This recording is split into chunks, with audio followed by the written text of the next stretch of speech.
Uh-oh.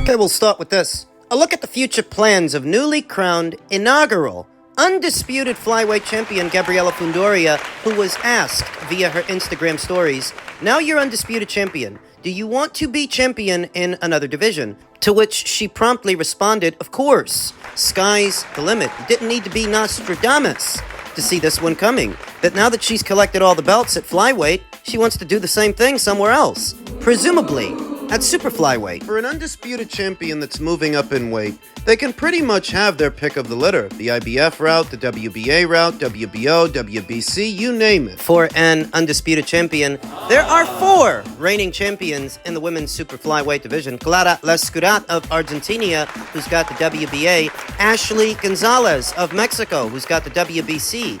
Irma Garcia, also of Mexico, who's got the IBF.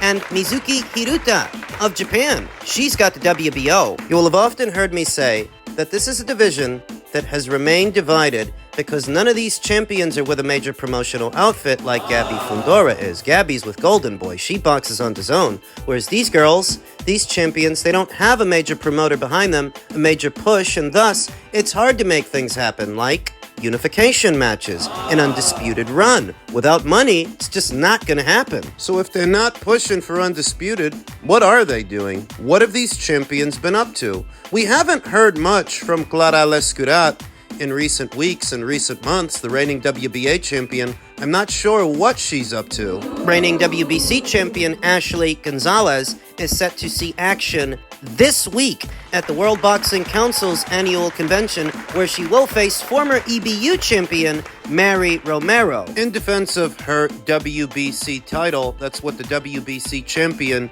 is doing, and you can watch that on DAZN this Thursday. This Saturday, south of the border, reigning IBF champion Irma Garcia will be defending her blue belt against Gloria Gallardo. It's part of a Marv Nation show. That's what she's doing. That's what she's up to. And Mizuki Hiruta? Mizuki of Japan, reigning WBO champion, has been spending some time abroad in this part of the world, not just on this side of the border, but south of the border as well. In a recent Twitter post, she said, "This was my first time going to Guadalajara."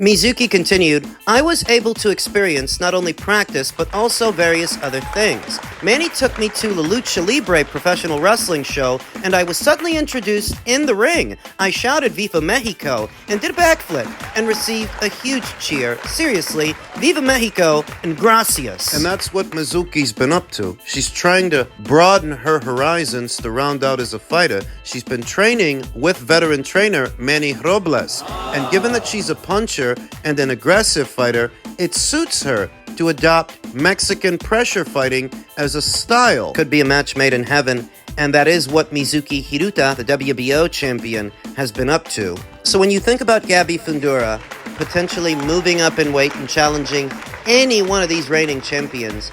It's open season. Everyone is fair game, and she is free to go in whatever direction she wants, for whatever belt she wants. And I don't know who specifically she might be looking at this time, but I do know that her and her brother Sebastian are in attendance for the World Boxing Council's annual convention. Being there will allow Gabby to scout Ashley Gonzalez, the WBC champion who's going to be in action against Mary Romero. So maybe she'll go after her.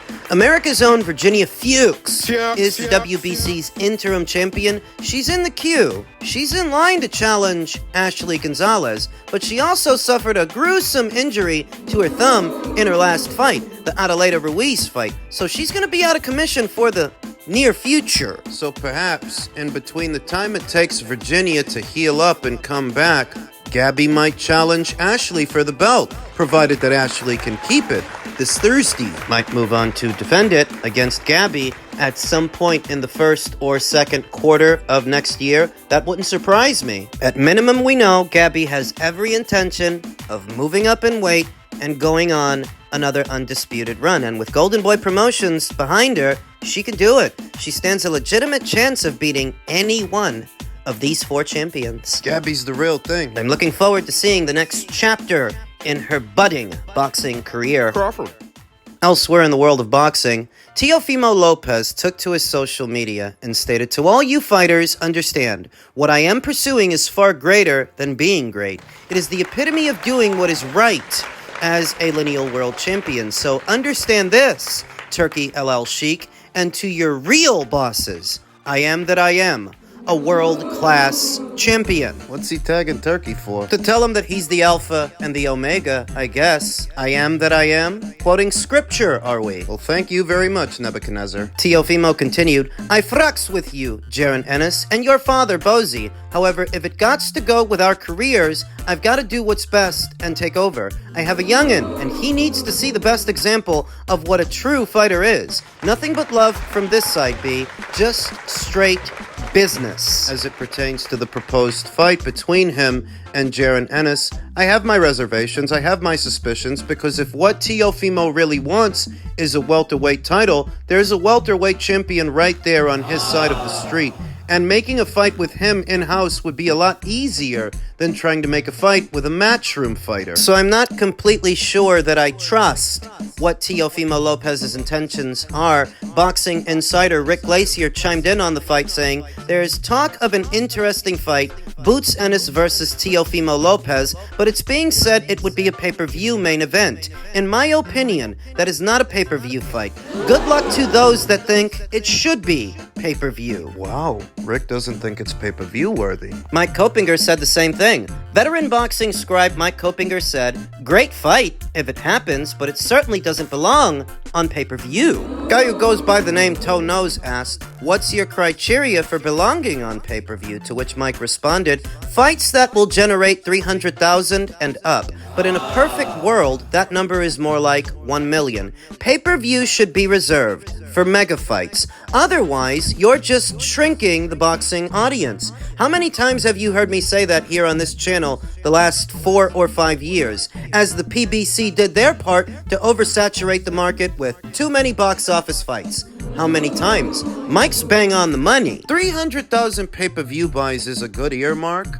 The minimum that a box office fight should bring in, because if it brings in less than that, might as well not have been a pay-per-view. In recent years, the bar for what passes as a pay-per-view has been set increasingly low. Fights that bring in anywhere in the neighborhood of 250, 200,000, sometimes lower than that. And you wonder if they should have even been billed as pay-per-views at all. Gervonta Davis is a prime example. So the vast majority of his fights, in fact all of them, save one, they've come in well under 300,000 buys. So if 300,000 is the earmark for what should be a pay-per-view and what shouldn't, that means that the vast majority of Gervonta Davis's fights should not have been pay-per-views, save the Ryan Garcia fight. That one. That's it. The rest, they should have been regular fights as part of a regular schedule. And you know what? What? If they had been, I think those fights would have brought in the kind of metrics to the Showtime platform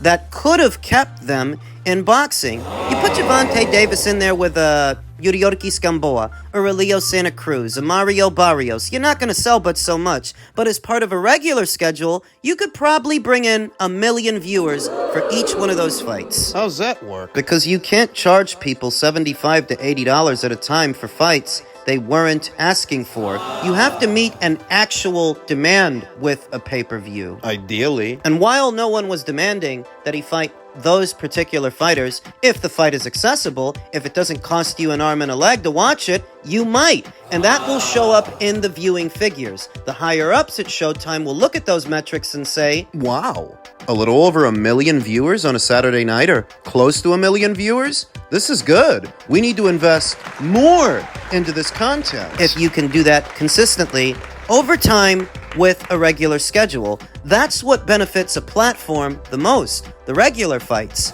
not the pay-per-views. The pay-per-views are for the boxing people, the boxers, their teams. It's a chance for them to make a bit more money than what they usually make. But when you abuse it, overuse it, and you're bringing in paltry numbers in the process, needless to say, the broadcaster doesn't benefit from that.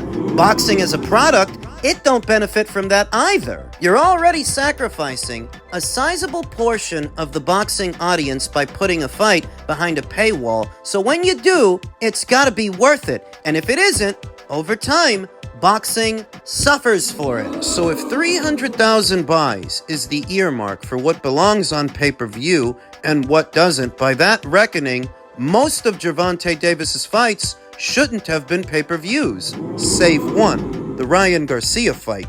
That's it. And isn't that what I've been telling you? The same applies to a lot of other fights. Wilder versus Ortiz 2, Wilder versus Helenius. Errol Spence versus Sean Porter, Errol Spence versus Danny Garcia, Errol Spence versus Yordenis Lugas. All of those fights brought in well under 300,000 buys. More obvious examples like Andy Ruiz versus Chris Arreola, Andy Ruiz versus Luis Ortiz versus Charles Martin. Those should not have been pay-per-views. Now over to Teofimo Lopez versus Jaron Ennis as a fight, a pay-per-view.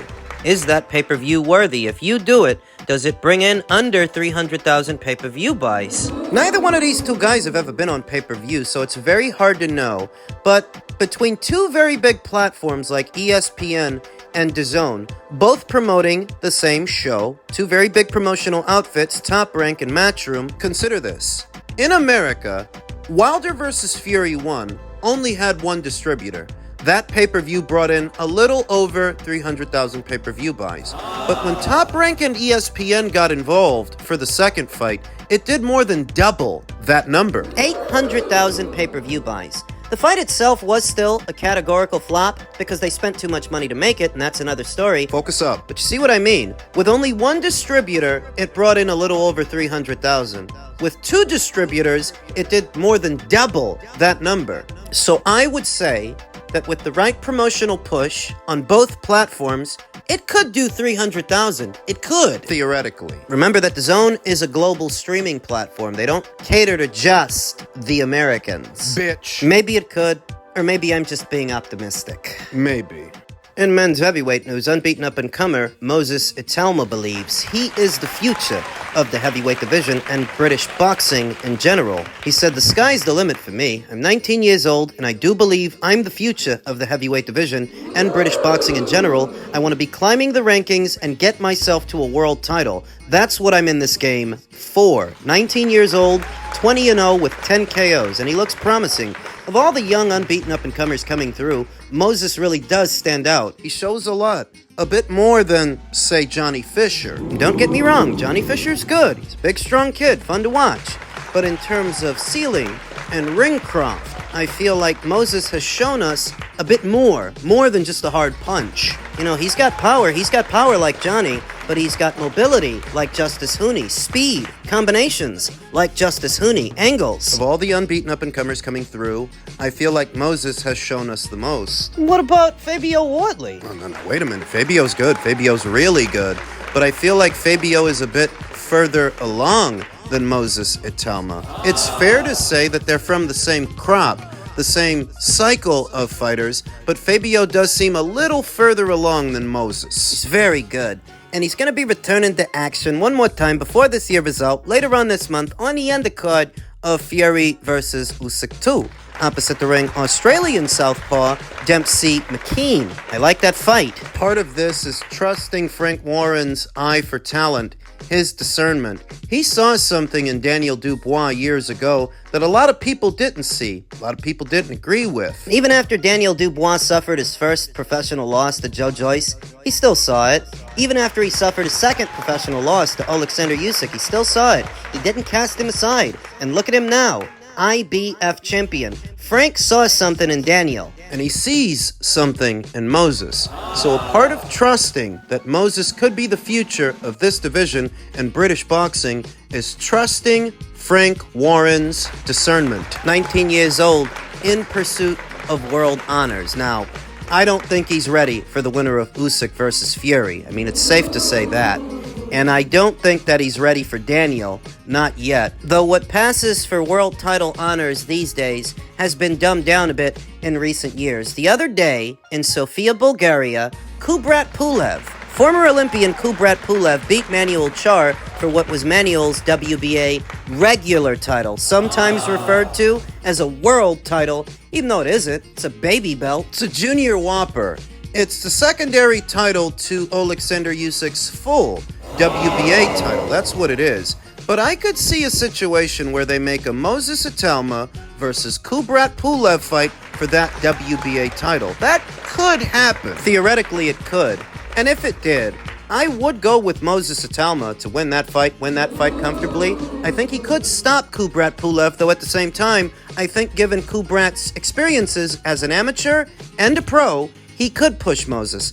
The caveat is that once you win a title like that, even that version of it, you're under pressure. People are going to start coming after you for what you've got, even that version of it. And at 19 years old, is that what Moses really needs right now? I don't think so, and I admire his ambition, but if it's me, I wouldn't have him fighting for any version of a world title just yet. Why rush it? You're 19 years old, you've already got 20 professional fights. Build him up more. I like the idea of Moses Itauma versus, say, a former champion in Charles Martin, maybe a world title challenger in Dillian Veit. Former interim champion in Joe Joyce. I like every one of those fights for Moses en route to world title honors. You don't have to hit the gas with a kid this young. Time is a luxury that not everybody has. But Moses has it, and so long as he has it, you should use it to his advantage. Those alphabet titles aren't going anywhere. They might change hands. They're not going anywhere. They'll still be there when the time comes. America's own Jared Anderson rushed himself into a situation with Martin Bacoli that he didn't need to be in just yet, and he paid for it. Don't let that end up being Moses. He's 19 years old. Take your time. Chew your food. Enjoy it.